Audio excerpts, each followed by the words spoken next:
Taste the Daily.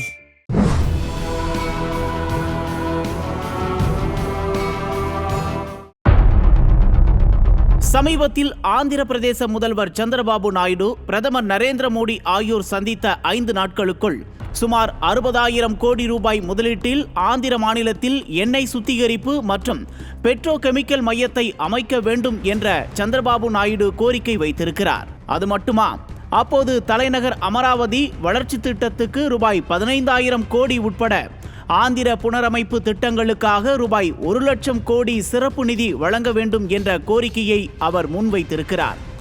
அவர் மட்டுமல்ல, ஐக்கிய ஜனதா தளம் கட்சி ஆளும் பீகார் மாநிலத்திற்கு இந்த பட்ஜெட்டில் ரூபாய் 30,000 கோடி ஒதுக்கப்பட வேண்டும் என்று நிதிஷ்குமார் இன்னொரு பக்கம் டிமாண்ட் செய்து கொண்டிருக்கிறார்.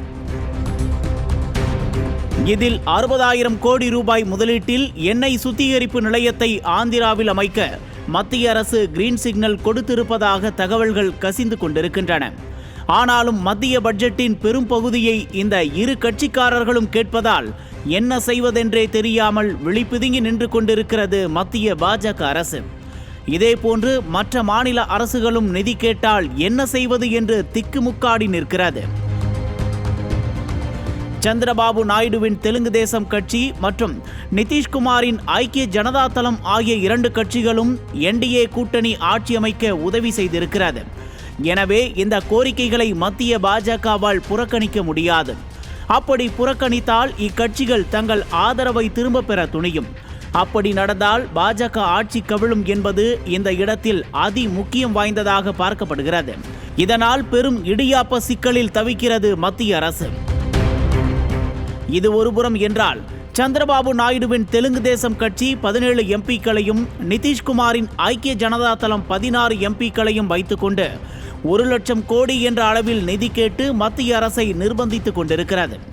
அந்த துறை வேண்டும், இந்த துறை வேண்டும் என்று பணம் சம்பாதிக்க வழி கேட்பதற்கு பதில் தங்கள் மாநிலங்களுக்கு தேவையானவற்றை செய்ய நிதி வேண்டும் என்று கேட்பதை பார்த்து கொஞ்சம் வியந்துதான் போயிருக்கிறார்கள் மக்கள்.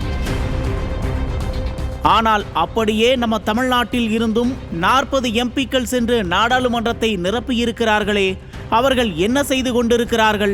திமுகவில் இருந்து மட்டும் 22 எம்பிக்கள் இருந்து என்ன பிரயோஜனம்?